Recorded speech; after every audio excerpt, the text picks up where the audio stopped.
А вы знали, что в России существовал свой Аль Капоне, и его могила выглядит в десятки раз круче, чем у оригинала? А слышали ли историю Властителя Небес, которому возвели огромный храм в 3 этажа? Сегодня я расскажу вам 10 самых удивительных историй гангстеров со всего мира, а также сравню их могилы. А в конце я покажу, пожалуй, самую красивую и интересную скульптуру из всех. Дешевая могила самого богатого гангстера. Сегодня я бы хотел начать, пожалуй, с самого известного и популярного нынче гангстера.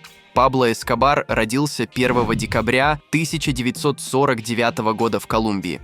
В 70-х годах он начал свою криминальную карьеру с мелкого хулиганства, а затем создал Медельинский картель, который стал одним из самых мощных и жестоких наркокартелей в мире. Эскобар заработал миллиарды долларов на производстве и контрабанде кокаина в США и другие страны. Популярность Эскобара объясняется его ролью в создании наркоимперии, масштабом его операций и его влиянием на политику и общество Колумбии. Эскобар был известен своей жестокостью и благотворительностью. Он финансировал строительство домов, больниц и футбольных полей для бедных районов, что привело к его популярности среди бедных слоев населения, и в то же самое время он без каких-либо эмоций убивал сотни, если не тысячи людей. Но, к сожалению или к счастью, даже самые крутые гангстеры не могут жить вечно. Смерть Эскобара настигла его 2 декабря 1993 года. Он был убит в ходе перестрелки с колумбийской полицией в Медельине. Считается, что его местоположение было выдано властям конкурирующими наркокартелями или американскими спецслужбами, которые активно участвовали в его поисках. Но лично меня больше всего поражает то, как был захоронен самый богатый и известный гангстер во всем мире. Могила Эскобара находится на кладбище в Медельине, Колумбия. Она представляет из себя скромное надгробие с надписью «Пабло Эмилио Эскобар Гавирия» и датами его жизни. Никаких тебе мраморных статуй и других изысков. Джон Диллинджер. Следующий персонаж в моем списке хоть и не был таким успешным гангстером, как Пабло, но надгробие у него явно поинтереснее. Джон Диллинджер был американским грабителем банков, ставшим легендой в 1930-х годах. Родился 22 июня 1903 года в Индианаполисе, штат Индиана. Диллинджер стал известен своими дерзкими ограблениями банков и умением избегать полиции, что сделало его одной из самых знаменитых фигур эпохи Великой депрессии. Популярность Диллинджера объясняется его дерзостью и харизмой. Его ограбления часто сопровождались перестрелками и побегами, которые захватывали воображение общественности и прессы. Диллинджер также считался своеобразным народным героем, поскольку нападал на банки с плохой репутацией. Смерть Диллинджера наступила спустя ровно 31 год и 1 месяц жизни, 22 июля 1934 года. Он был застрелен агентами ФБР возле театра «Биограф» в Чикаго. Считается, что его местоположение было выдано ФБР Анной Сейдж, женщиной, которую он знал и которая надеялась получить вознаграждение за его поимку и избежать депортации. Могила Диллинджера находится на кладбище Краун-Хилл в Индианаполисе, штат Индиана. Его надгробие несколько раз заменялось из-за того, что оригинальный камень был поврежден охотниками за сувенирами. Видимо, настолько он был реально крутым. Текущий надгробный камень содержит имя Джона Диллинджера и даты его жизни. И даже эта обычная плита выглядит в разы лучше, чем то, что стоит у Пабло. Лаки Лучано. Если предыдущие персонажи были так или иначе убиты в весьма раннем возрасте, то следующий парень смог дожить до своей естественной смерти.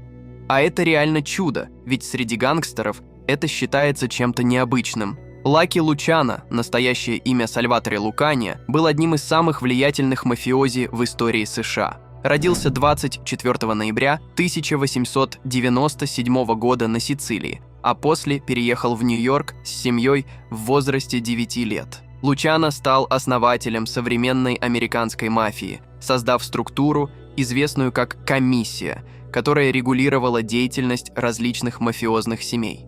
Лаки был довольно популярным в связи с его ролью в реорганизации преступного мира Нью-Йорка. Он смог объединить разрозненные криминальные группировки в единую сеть. Благодаря этому получилась весьма устойчивая система организованной преступности. Его умение стратегически мыслить и заключать союзы сделало его одной из ключевых фигур в истории мафии.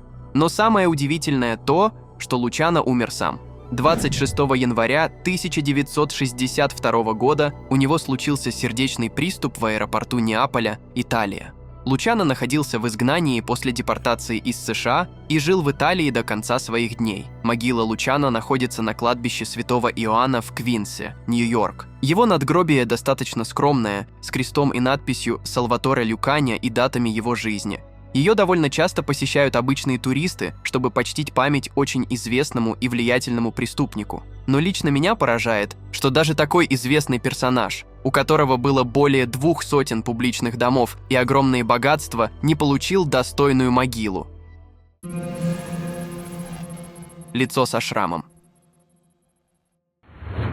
А вы слышали такое словосочетание, как «лицо со шрамом»? Наверняка да, ведь это очень известный фильм про одного из гангстеров прошлого столетия. Да и еще какого! Ведь это был сам Аль Капоне. Этот мафиози родился 17 января 1899 года, и он запомнился миру надолго. Капоне с самых юных лет был тем еще преступником. Еще будучи подростком, он занимался бутлегерством. Это и дало ему мощный толчок в продвижении карьеры. Всего спустя 20 лет своей жизни он стал чуть ли не самым грозным боссом преступных группировок Чикаго. Юный Капоне смог объединить итальянскую мафию, что серьезно укрепило его позиции в криминальном мире. Он также управлял ей во время войны против конкурентов за рынок контрабандного алкоголя. Правда, его история продлилась недолго. В свое время полицейские смогли выйти на его след. Аль Капоне приговорили к 11 годам тюремного заключения. Естественно, условия жизни в местах не столь отдаленных у него были, как в пятизвездочном отеле. Правда, при медосмотре у него обнаружили сифилис и гонорею, которые он получил из-за кокаиновой зависимости. Из-за этих серьезных заболеваний, после того, как он был освобожден, его отправили в больницу, где его состояние сильно ухудшилось. В итоге он умер в возрасте 48 лет в окружении семьи. Похоронили знаменитого мафиози на кладбище в штате Иллинойс. И что лично меня очень сильно удивляет, его могила также весьма скромная. Хоть этот человек и был чуть ли не самым опасным во всем мире в свои лучшие времена. Видимо, все его соратники отвернулись от него, когда Капоне показал слабину. Степной Аль Капоне. И раз уж речь зашла про Аль Капоне, я не могу не рассказать вам историю одного из российских бандитов. Сергей Бабнищев, более известный по прозвищу Степной Аль Капоне, был весьма известной фигурой в криминальном мире 90-х годов в России. Во времена расцвета криминального мира он контролировал до 80% всей территории Оренбурга. А это, чтобы вы понимали, огромная территория, сравнимая с небольшими странами в центре Европы. Чем занимался этот гангстер? Да всем тем же. Рэкетом, вымогательством денег, убийствами. В общем, всем, что так или иначе приносило деньги. Очень большие деньги. Так как он смог контролировать огромную территорию, доходы у него были какие-то нереальные. Правда, и соперников у него было много. Собственно, конкуренты и устранили столь весомую фигуру. Степной Аль Капоне был убит киллером в 1996 году. Но так как в России к криминальным авторитетам совсем другое отношение, его могила выглядела в миллионы раз круче, чем могила оригинального Аль Капоне. Если в предыдущем случае был небольшой памятник, то у Сергея Бабнищева его приятели установили огромный крест с позолоченной фигурой распятого Иисуса Христа. Поговаривают, что его изготовил какой-то известный итальянский мастер. И чтобы вы понимали всю ценность, огромный мраморный крест оказался высотой 8 метров. Не удивлюсь, если за такую скульптуру отдали несколько сотен тысяч долларов. Король русской мафии в Америке. А что вы слышали о короле русской мафии, которая орудовала в Америке? Наверняка вы уже знаете о главаре этой банды – Япончике. Его настоящее имя – Вячеслав Иваньков. И он был, очень известен в России. Вячеслав родился 2 января 1940 года в Москве. Свою криминальную карьеру он начал в 60-х годах, быстро поднявшись в рядах преступного мира благодаря своей жестокости и умению организовать криминальные операции. Известен он стал благодаря созданию организованной преступности как в России, так и за ее пределами. В начале 90-х годов он переехал в США, где продолжил свою криминальную деятельность. Он организовал одну из мощнейших банд Америки. В 1995 году Иваньков был арестован в Нью-Йорке за вымогательство и приговорен к тюремному заключению. И это отдельная история, которую я мог бы рассказать вам более подробно в другой раз. Япончик умер 9 октября 2009 года. Он был смертельно ранен в результате покушения в Москве, когда был подстрелен снайпером. После нескольких месяцев в больнице он скончался от полученных ран. Но нам куда интереснее то, как выглядит его могила. Япончик похоронен на Ваганьковском кладбище в Москве. Его надгробие представляет собой массивную плиту с его именем, датами жизни и смерти, а также с его изображением. И выглядит эта скульптура просто потрясающе. А еще поговаривают, что на самом деле он инсценировал свою смерть и стал сотрудничать с государством. В общем, интересный персонаж, достойный отдельной полномасштабной истории. Властитель небес.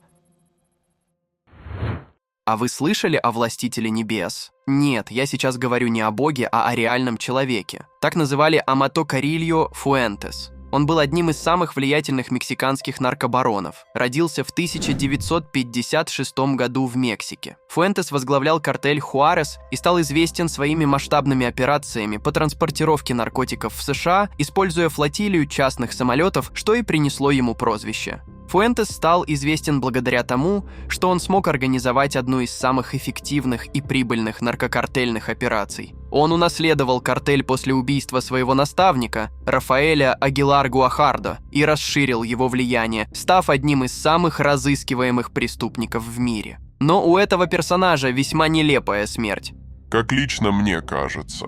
Фуэнтеса не стало в 1997 году. Он умер в Мехико во время пластической операции, которую он делал, чтобы изменить свою внешность и избежать ареста. Официальная версия гласит, что он скончался от осложнений после наркоза, хотя некоторые предполагают, что его убили. Могила Властителя небес находится в Кульякане, штат Синалоа, Мексика. И в его честь возвели огромный мавзолей, который обошелся, по разным оценкам, в $100 тысяч. Весь комплекс имеет 3 этажа, часовню на 50 мест и одну погребальную камеру для 2 человек. Вот что значит умереть на широкую ногу. Чикатило. Кстати, я бы хотел отметить еще один интересный факт. Таких крутых надгробий были удостоены в основном лишь криминальные авторитеты. А вот настоящие маньяки, которые наводили ужас на население, обычно похоронены в весьма непримечательных местах. Взять, к примеру, знаменитого Чикатило. Этот мужчина получил огромную известность из-за его жестоких убийств, каннибализма и педофилии. Поговаривают, что за 20 лет он убил около 50 человек. И за это он, конечно же, поплатился. В 1992 году его приговорили к смертной казни, прямо перед тем, как ввести на нее мораторий. В итоге приговор был выполнен в 1994 году, а его могила оказалась настолько непримечательной, что вы бы ее точно не заметили. На ней нет ни имени, ни даты рождения и смерти. Лишь номер 261. И я считаю, такие надгробия должны быть вообще у всех криминальных личностей. Но, к сожалению, это далеко не так. Дед Хасан. Чего стоит только надгробие деда Хасана? Этот человек был настоящим вором в законе. Он занимался всем тем же, чем и остальные. Убийствами, рэкетом, вымогательством денег. В общем, всем плохим, чем только можно было. Но вы наверняка и сами это знаете. Сложно подсчитать, сколько человек в общем итоге погибло от его рук. Но одно я знаю точно, он был очень живучим. Дед Хасан пережил несколько покушений, но в 2013 году он все-таки погиб от рук снайпера. На его могиле вы сможете увидеть человека в полный рост, а также огромные мраморные плиты со стихотворениями. И как я уже говорил, я считаю, что таких почестей никто из преступников не достоин.